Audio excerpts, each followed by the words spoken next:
हम कुछ चर्चा करके फिर हम सीएम हाउस की तरफ कूच करेंगे साथियों। और हम सर से कहना चाहते हैं, हम नारे साथ पीछे साथियों से निवेदन है कि बैठ चाहिए। आप कहीं पर भी हो, आप सभी बैठ चाहिए। पीछे के साथी पत्रकार महोदय जी से निवेदन है कि बच्चे पीछे खड़े हैं उनको देखने दीजिएगा, बैठ चाहिए साथी। और अपने बैनर तक के अपने हाथ में ले लीजिएगा। आवाज दो,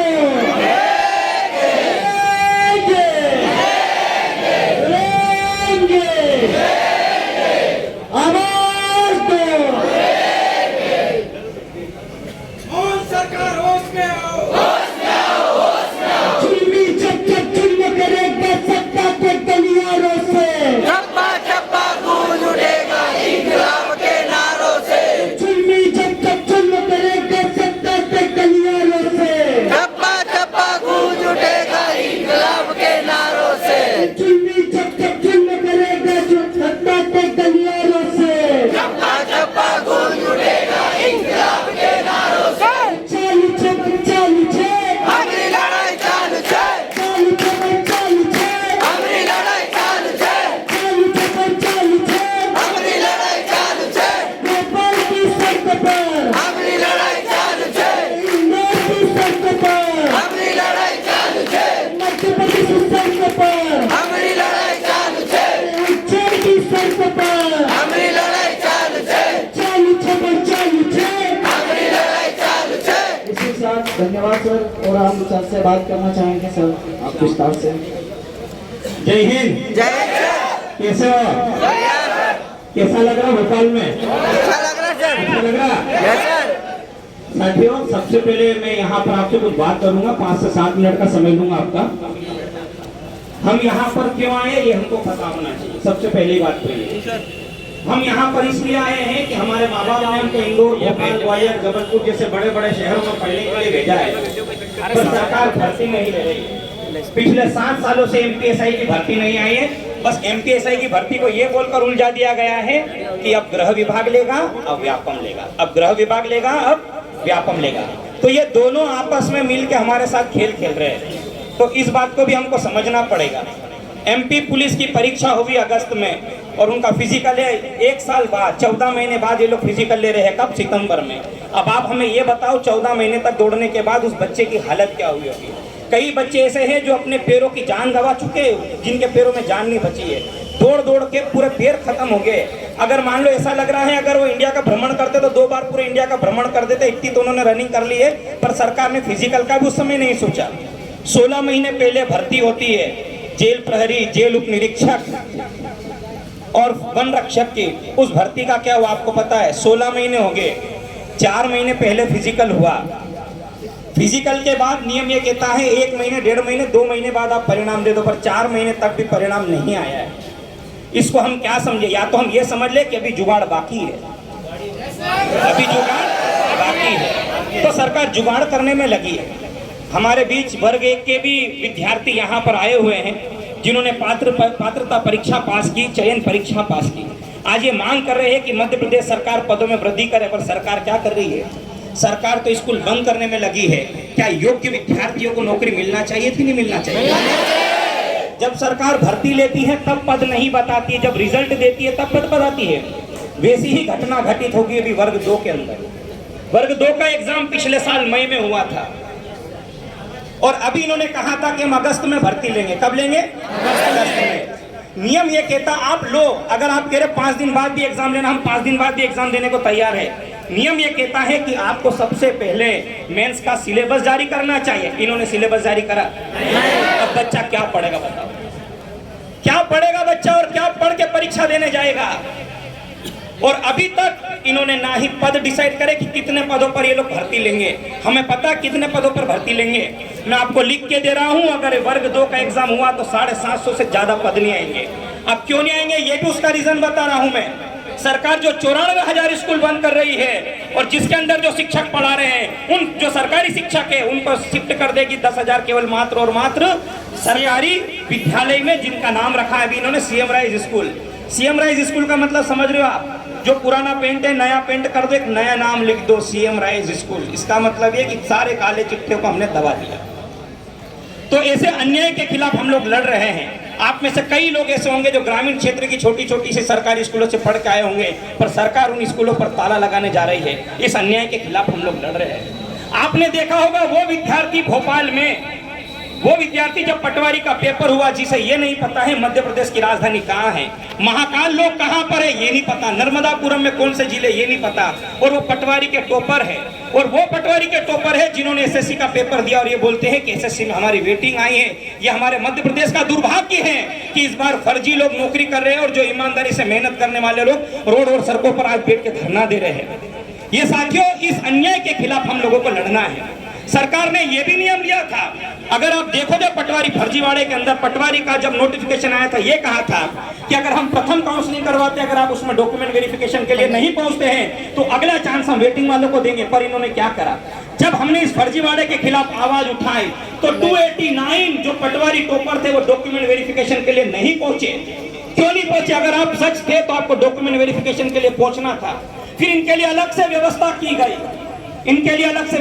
गई, 29 जुलाई को नोटिफिकेशन निकाला जाता है रात में 8 बजे। जो व्यापम की ऑफिशियल साइट पर आना चाहिए वो ऑफिशियल साइट पे नहीं आया, बल्कि जो 289 स्टूडेंट्स हैं जो पहली बार डॉक्यूमेंट वेरिफिकेशन के लिए नहीं पहुंचे थे, सरकार ने उनको डायरेक्ट मैसेज करवाया और 29 को भेजा है। और आप ये सोचो दोस्तों कि 31 तारीख को 4 बजे तक वो डॉक्यूमेंट वेरिफिकेशन करवा के चले गए। अब समझ में ये नहीं आ रहा है कि अगर कोई भी डॉक्यूमेंट वेरिफिकेशन करवाना है तो कम से कम आपको 3 दिन, 4 दिन, 5 दिन, 6 दिन का समय देना पड़ता है। बल्कि मध्य प्रदेश में फर्जीवाड़ा इतने चरम पर चल रहा है कि ये केवल और केवल 24 घंटे के अंदर डॉक्यूमेंट वेरिफिकेशन करवा लेती है। इन्होंने इतने आनंद फानंद में वर्ग 1 के बच्चों का भी डॉक्यूमेंट वेरिफिकेशन करवाया, पर क्या हुआ, आज वो बच्चे भी यहाँ पर ज्वाइनिंग के लिए तरस रहे हैं। आज सरकारी विभागों में कई पद खाली पड़े हैं पर सरकार उस पर भर्ती नहीं कर रही। ये जो हमारे भाई बंधु खड़े हैं पुलिस वाले, इनका दर्द भी हमको समझना पड़ेगा। जब आप पहली बार सरकार की नौकरी में आते हो तो आपको केवल 70% सैलरी दी जाती है, फिर अगले साल 80%, फिर अगले साल 90%, फिर अगले साल 100%। मतलब अगर आपको 100% अगर वेतन चाहिए तो 3 साल नौकरी करो, फिर चौथे साल हम आपको 100% वेतन देंगे। अगर सरकार के पास पैसा नहीं है तो फ्री की जो मुफ्त की जो रेवड़ियां बांट रहे लाडली बहना योजना में प्रति माह 1500 करोड़ रुपये बांटा जाता है। 1525 करोड़ रुपए प्रति माह बांटा जाता। वो पैसा कहां से आता? वो पैसा आप और हम जैसे जो लोग होते हैं, वो पैसा आप और हम जैसे जो लोग होते हैं जो टैक्स भरते हैं। अगर आपने बिस्किट भी खरीदा उस पर भी टैक्स आपने भरा है, दूध खरीदा उस पर भी हमने टैक्स भरा है, हमने नमक खरीदा उस पर भी टैक्स भरा है। आखिर हम कब तक इस अन्याय को सहेंगे? मध्य प्रदेश में ना तो भर्तियों का ठिकाना है, आज तक मध्य प्रदेश के अंदर रोजगार आयोग का गठन नहीं कर पाई है सरकार। और मुख्यमंत्री जी ने एक बात कही थी, आपको याद हो तो, कि अगर जिस किसी को भी पटवारी की जांच रिपोर्ट चाहिए ले सकता है। मैंने 4 बार आरटीआई लगाई, 4 बार मेरे पास चारों आरटीआई का प्रूफ है। सरकार का क्या कहना है, आपके द्वारा मांगी गई जानकारी हमारे विभाग से संबंधित नहीं है। तो मैं मुख्यमंत्री जी से कहना चाहता हूं, आपने कहा था कि पटवारी जांच रिपोर्ट को हम सार्वजनिक कर देंगे, कोई भी ले लेगा। तो अगर सांच को आंच नहीं है तो पटवारी की जांच रिपोर्ट को सार्वजनिक क्यों नहीं किया गया? कहीं तो उसमें खोट होगी। और ये बहुत बड़े लेवल पर इसके हुआ, यह भी हमें समझ में आया है। अब हम धीरे धीरे जैसे जैसे भर्ती में लगे हैं कि अब फर्जीवाड़ा ना हो, तो सरकार ने एक नया फंडा अपना लिया, रिजल्ट ही रोक दो, परीक्षाएं मत लो। पिछले 1 साल से, पिछले अगस्त में हुई थी एमपी पुलिस की परीक्षा, उसके 1 साल के दौरान अभी तक मध्य प्रदेश ने कोई एक भी परीक्षा का आयोजन नहीं किया। अगर 1 साल तक परीक्षा का आयोजन नहीं किया तो एग्जाम कंट्रोलर किस काम के, चेयरमैन किस काम के हैं, सचिव किस काम के हैं, और जो लोग व्यापम में भर्ती हुए हैं वो किस काम के? सरकार को उन सब का 1 साल का वेतन रोकना चाहिए और 1 साल का वेतन वापस लेना चाहिए कि आपने परीक्षा क्यों नहीं ली। यहाँ पर बच्चा तैयारी करता है, अपने उम्मीद और अपने सपनों को बड़ा करना चाहता है, अपने माँ बाप के सपनों को पूरा करना चाहता है, पर सरकार क्या कर रही है? हमारे सपनों को तोड़ने का प्रयास कर रही है। साथियों, इसलिए 5 सितंबर को हमने भोपाल में आंदोलन रखा। और आप जितने भी आए, मानता हूं ये बहुत योद्धा है, इन लोगों ने हमेशा लड़ना सीखा। यहाँ पर हमारे बहनें भी आए और हमारे अंदर भी क्रांतिकारियों का खून दौड़ता है। मैं उस धरा से आता हूं जहां पर चंद्रशेखर आजाद ने अपनी प्राथमिक शिक्षा पूरी की थी, मैं भी वहीं से पढ़ा। तो दोस्तों, आप सभी से मेरा निवेदन है कि हम सरकार से क्या मांग कर रहे हैं? हमें भर्ती समय पर दे दो। हम और क्या मांग रहे? चलो ये बताओ आप। सरकार को ये बोल रहे कि मेरे अकाउंट में पैसे डाल दो। हम सरकार से केवल इतना कहना चाहते हैं, माई बाप समय पर भर्ती लो। और परीक्षा है, जो परीक्षा का नाम अच्छे तरीके से परीक्षण लो, पर कुछ फर्जी लोग आज भी पेपर खरीद लेते हैं। एग्रीकल्चर में 200 में से 198 199 नंबर कैसे आए थे, आज तक कोई नहीं बता पाया। बोला कि पेपर लीक हो गया, उन लोगों को छोड़ दिया। अब ये देखो कि पटवारी के वर्ग 3 का पेपर लीक हुआ था, आपको पता है, और इन्होंने क्या करा, पेपर लीक हुआ है ना, इन्होंने कहा कि कुछ तकनीकी त्रुटि की वजह से पेपर हैक हुआ है, पर उसके ऊपर कोई ने कार्रवाई नहीं की। क्यों? क्योंकि जिस मंत्री के कॉलेज से जो पेपर लीक हुआ था वो भी इनकी सरकार की गोद में बैठा हुआ था, कहां से कार्रवाई होगी? तो हम जो लड़ रहे हैं किसी तंत्र से लड़ रहे हैं साथियों, जहां पर हमको नुकसान होगा। आज मैं आपके बीच इंदौर से यहाँ पर आया हूँ और आप सभी लोग अपने अपने क्षेत्र से आए, कोई खरगोन से, कोई बड़वानी से, कोई अलीराजपुर से, कोई खंडवा से, और भी विदिशा, गुना, हमारे भाई बंधु गुना, ग्वालियर, जबलपुर, श्योपुर, शिवपुरी, बहुत सारे ऐसी जगह से आए थे जहाँ से एक दिन में आना संभव नहीं था। पर ये लोग इस मैदान में क्यों आए? क्योंकि इनको उम्मीद थी कि 5 सितंबर को बेरोजगार सेना के आंदोलन करने जा रही है, जहाँ से युवाओं के सपने और उनकी उम्मीद जिंदा हो। तो यह हमारी उम्मीद और हमारे सपनों को जिंदा करने का अवसर है साथियों। हम कब तक पढ़ेंगे और कब तक हम सरकार से हमेशा भीख मांगते रहेंगे? कहा जाता है कि जब अपना हक और अधिकार मांगने से नहीं मिलता है साथियों, तो हमें छीनना पड़ता है। तो आज हम यहाँ पर दिखाने आए हैं, या भी कुछ संख्या में हमारे लोग आए, हमने कम तैयारी की। कुछ इन्हीं के लोगों ने मैसेज कर दिया कल आंदोलन नहीं है, कल निरस्त कर दो, कल आंदोलन नहीं है, निरस्त कर दो। मेरे को 9 बजे से 12 बजे तक, 11:30 बजे तक बिठा रखा था। पुलिस वालों ने बढ़िया बैठो सर, बैठो। मैंने बोला अगर मुझे नहीं भेजा तो सारे बच्चे यहाँ पे आएंगे। जैसे ही मुझे समय मिला मैं तुरंत आपके बीच यहाँ पर हाजिर हुआ हूँ साथियों। तो हमें डराया जाएगा, धमकाया जाएगा, पर यार हम लड़ाकू, हम लड़ने वाले, हम किसी चीज से डरने वाले नहीं हैं। मेरा एक ही क्वेश्चन, हम क्या मांग रहे हैं? पैसे मांग रहे हैं? किसी की संपत्ति मांग रहे हैं? किसी को लूट रहे हैं क्या? चोरी कर रहे हैं क्या? हमारी क्या मांग है? भर्ती रहो भाई, हमारे जो पद खाली पड़े हैं उन पदों पर भर्ती हो जाए। हम सरकार से इतनी मांग कर रहे, और कुछ मांग रहे हो तो आप बता दो। और कुछ मांग रहे क्या? हम कुछ भी नहीं मांग रहे। सरकार से हमारा यही निवेदन है कि आप भर्ती समय पर लो। बेक लोग के 2 लाख से ज्यादा पद खाली, आपको पता है? 2004 से सरकार क्या कर रही है? आपने डायलॉग सुना होगा सनी देओल का, तारीख पे तारीख, तारीख पे तारीख, तारीख पे तारीख। यहाँ उल्टा चल रहा, साल पे साल, साल पे साल, साल पे साल। 2004 से बताओ कब हुई बेकलोग की भर्ती? सरकार आए, जवाब दे हमको, हम सुनने को तैयार है और वो जो बोलेंगे जवाब हम लोग मानेंगे। तो मेरा यह कहना है कि जब 2 लाख पद खाली है तो सरकार भर्ती क्यों नहीं ले रही है? अभी 8 दिन पहले दैनिक भास्कर के पेपर में छपा कि 7,500 वन रक्षकों के पद खाली है, वो कहां गए? ये सब ऊपर से नीचे तक सेटिंग चलती है। फर्जी प्रमाण पत्र बना के नौकरी कैसे देना है, ये लोग इनसे सीखे। पिछले साल पेपर में आया था कि 7,000 लोग फर्जी आदिवासी प्रमाण पत्र बनाकर नौकरी कर रहे हैं। अब इस पर जांच करवाने का काम किसका होना चाहिए? आपका, मेरा या सरकार का? तो सरकार इस पे काम क्यों नहीं कर रही है? अगर न्यूज़पेपर ने गलत दिया तो न्यूज़पेपर के ऊपर आप कार्रवाई करो कि आपने भ्रामक जानकारी क्यों छापी वहां पर? वर्ग 3 के 4200 एसटी के पद खाली रह गए, आदिवासी बच्चों के। क्यों खाली हो गए मालूम आपको? एक व्यापक प्रक्रिया लेके आई है जिसका नाम है नॉर्मलाइजेशन। इसका मतलब, मेरा मानना ये नॉर्मलाइजेशन नहीं, इसका मतलब होता है जुगाड़। इसका नाम होता है जुगाड़। जिसकी जितनी अच्छी जुगाड़ उसके उतने अच्छे नंबर बढ़ते हैं। जिसकी जुगाड़ नहीं है, अगर वो बच्चा पास भी हुआ है तो फेल कर दिया जाएगा और फिर दर की ठोकरें खाता रहेगा। वो मजबूर हो जाएगा गुजरात मजदूरी करने के लिए, वो मजबूर हो जाएगा महाराष्ट्र मजदूरी करने के लिए, या कई ऐसी जगह पे काम करने चले जाएगा कि जिसने जो सपने देखे थे, जो बड़ी बड़ी डिग्रियां ली थी बीएड और डीएड की, आज वो केवल और केवल कचरे में डालने से ज्यादा उपयोगी नहीं रह गई है। इसलिए हम यहाँ इकट्ठा हुए हैं कि हमारी जो मांग है वो जायज है, कोई गलत नहीं है। हमने 7 साल से बेरोजगारी का अंश झेला है। उन बच्चों से पूछो जिस बच्चे ने पहली बार ये सोचा होगा 2016-17 में कि मैं एमपीएसआई बनूंगा, मैं एमपीएसआई की भर्ती दूंगा। क्या सरकार ने 7 सालों के अंदर भर्ती दी है? अगर भर्ती भी होती है तो कोई ठिकाना नहीं होता, साला नौकरी लगेगी भी नहीं लगेगी, क्योंकि ये चलती है पीछे से पूरी की पूरी जुगाड़। और अब हमें इस जुगाड़ के ऊपर रखनी है पूरी पैनी नजर। आज होगा ये कि हम लोगों को उठाया जाएगा, हमें जेल में डाल दिया जाएगा। तो साथियों, मेरा यही कहना, मैं रहूं या ना रहूं, ये जो आंदोलन चल रहा है ये अनवरत रूप से आगे भी चलना चाहिए। और मैं उन लोगों के लिए लड़ रहा हूं जिसके माँ बाप ने साल में 1 जोड़ी नए कपड़े नहीं खरीदे, उन्हें ये नहीं पता दिवाली का त्योहार क्या होता है, नए कपड़े क्या होता है। अरे उन्हें तो ये भी नहीं पता यार, जब नौकरी लगती है तो बेटा 1 पैकेट मिठाई लेके आता है। उन्हें तो ये भी नहीं पता है। हम उनके सपनों को साकार करने के लिए इंदौर, ग्वालियर, जबलपुर जैसे बड़े बड़े शहर में रहकर पढ़ाई कर रहे हैं, पर सरकार क्या कर रही है? सरकार हमें कोई हक अधिकार नहीं दे रही है। आज बस मेरा यही कहना है साथियों, आप लोगों से, हम आज इकट्ठा हुए, ये हम हमारी ताकत दिखाना चाहते हैं सरकार से। ये बेरोजगार युवाओं की ताकत है, ये बेरोजगार सेना की ताकत है। इसमें कोई अध्यक्ष नहीं, कोई उपाध्यक्ष नहीं, हर एक कोई जो बेरोजगार है वो बेरोजगार सेना का सदस्य है। और इस सदस्य अभियान में ये साथियों हम सरकार से लड़ेंगे, हम सरकार से लड़ेंगे। जब हम सिकंदर को खाली हाथ भारत से लौटा सकते हैं तो ये सरकार कौन सी बड़ी बात है। हमने चुने हैं, 4 साल बाद फिर आएगा अवसर, 4 साल बाद फिर हम हमारी तैयारी के साथ जुटेंगे और हम इन्हें मुंह तोड़ जवाब देंगे।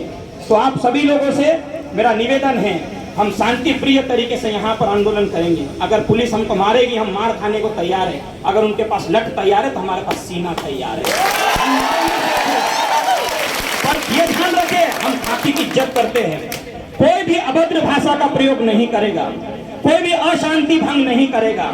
हमें यह दिखाना है कि हम वेल एजुकेटेड, हम पढ़े लिखे लोग हैं। बस खामी क्या है कि सरकार भर्ती नहीं ले रही। अगर भर्ती लेती तो आज हमें हमारी योग्यता दिखाने का अवसर मिल जाता है। यहाँ पे 2 लाख पद खाली है, देख लो। क्या आपको पता है? कुछ से ये जो सरकार के मंत्री लोग मेरे को फोन करके पूछते हैं, आप हमें विभाग की जानकारी भेजो कि किस विभाग में कितने पद खाली पड़े हैं। तो मैंने एक ही बात बोली, ये पद भी हमको दे दे, हम ही निकाल देंगे सारी। अब इससे अनुमान ये लगा लो कि इनके जो मंत्री लोग हैं, जिनको बच्चे लिखते नहीं आ रहे हैं, जिनको पढ़ाई लिखते नहीं आ रहे हैं, वो तो मंत्री बन गए। और बोलते अरे लेटर दे दो, मैं आगे बढ़ा दूंगा। अरे भाई, तो तू भी तो लिख तेरा मन से कुछ। ये दिखाई नहीं देता है कि बच्चा क्या कर रहा है। और 2 विधायकों ने हमारा भरपूर सहयोग करा। उन लोगों ने सोशल मीडिया पर हमारा साथ दिया, डॉक्टर हिलालाल अलावा और कमलेश्वर डोडिया। क्यों दिया सर आप जानते हो? क्यों दिया सर आप जानते हो? क्योंकि आदिवासी कौम में पैदा हुए और आदिवासी कौम लड़ने वाला होता है। और किसी ने हमारा साथ नहीं दिया। कुछ के पास बच्चे गाड़ी के लिए गए तो उनका क्या कहना है, जब हमारी पार्टी बोलेगी तब हम तुमको गाड़ी करके देंगे। ठीक है, कोई बात नहीं, 4 साल बाद गाड़ी उल्टी भी चलती है। अगर गाड़ी में आगे बढ़ने के लिए भी गियर डाले जाते हैं तो पीछे डालने के लिए रिवर्स का भी एक गियर होता है। अभी भले 4, 5, 6 गियर उनके पास में हो, पर रिवर्स का गियर हमारे हाथ में आएगा। सत्ता में तानाशाही ज्यादा समय तक नहीं चलती है। सत्ता में तानाशाही ज्यादा समय तक नहीं चलती है। आज शिक्षक दिवस है। मैं आप सभी बच्चों को बड़ा सौभाग्यशाली और धन्य मानता हूँ। और आपको देख के ऐसा लगता है कि मुझे भी गर्व होता होगा कि आपके माँ बाप जब आपको देखते होंगे तो उनका सीना गर्व से फूल जाता होगा कि हमने ऐसे बच्चे को और ऐसी बच्ची को पैदा किया है जो अपने हक अधिकार के लिए लड़ना जानती है। अन्यथा नहीं तो आज कुछ बच्चे कोचिंगों में बैठकर शिक्षक दिवस के लड्डू और दाल बाफले खा रहे होंगे। उन सभी शिक्षकों को आज यहाँ पर आना था। क्यों आना था? ये बच्चों के हक अधिकारों की बात, ये उनकी लड़ाई थी। और अगर बच्चों के हक अधिकारों की लड़ाई में अगर हम साथ नहीं हो सकते तो मैं कहता हूँ ऐसा शिक्षक होना किसी काम का नहीं। तो दोस्तों, आप सभी लोग यहाँ शांति प्रिय तरीके से हम लोग नारेबाजी करेंगे, हम लोग बैठेंगे, हम जो ज्ञापन लेकर आए वो ज्ञापन भी देंगे और फिर इसके बाद हम सीएम हाउस के लिए जाएंगे यहाँ से। तो आप सभी लोग शांति बना के लाइन से चलेंगे, कोई भी अभद्रता नहीं करेगा, कोई भी उपद्रव नहीं मचाएगा। ये आपकी हर एक बच्चे की जिम्मेदारी है। जब कल के पेपर में छपे तो ये छपे कि शांतिपूर्ण अगर आंदोलन किया था तो बेरोजगार सेना ने किया था। यहाँ गोपाल सर, ठाकुर सर या कोई भी नेता, यहाँ शिक्षक कोई नेता नहीं है, हम आपके बीच में से ही निकले। हमने भी इस दंश को झेला है, बेरोजगारी के दंश को। तब जाके हम लोगों ने सोचा कि हम लोग आपके लिए कुछ करें, तो हम लोग आपके लिए लड़ने का प्रयास कर रहे हैं। साथियों, आपसे मेरा निवेदन है, आज तो हम कम लोग आए। क्यों कम लोग आए? क्योंकि हमने किसी नेता से भीख नहीं मांगी कि हमको गाड़ी दे दो, हमने किसी से पैसा नहीं मांगा। आज ये बच्चा खुद के पैसे से आया है, खुद के खर्चे से आया है। तो मैं चाहता हूँ एक बार अपने लिए भी जोरदार तालियां होना चाहिए। तो आप सभी से मेरा निवेदन है, यहाँ पर बाहर के क्षेत्र से हमारे और भी साथीगण आए हुए हैं, वो भी अपनी बात यहाँ पर रखेंगे। मैं चाहता हूँ जोगढ़ से भी हमारे जो साथीगण आए हैं, अलीराजपुर से आए हैं, मुकेश भाई, उनसे भी मैं निवेदन करूंगा। यहाँ पर आए मोटे सिंह भी आए हैं, हमजिया रावत करके बड़वानी से आए। हमजिया है क्या भाई यहाँ पे? ये सभी ACS के जो विद्यार्थी है वो लोग भी आए हैं। तो आपसे मेरा निवेदन है कि आप यहाँ पर आ जाओ, ठीक है? अभी हम नारेबाजी करेंगे दोस्तों यहाँ पे, ठीक है? आप इन व्यक्तियों का संघर्ष देखना। परशुराम है, आप भाई साहब आगे आ जाओ। ये देखो आप हमारे साथ में कैसे कैसे साथीगण आए हमारे, आप देखो। उन लोगों से तो ये अच्छे हैं जिनके पैर है, उनसे अच्छे तो ये हमारे भाई साहब है जिनके दोनों पैर से चलने में नाकाम है, फिर भी धरा पर लड़ाई लड़ने के लिए आए।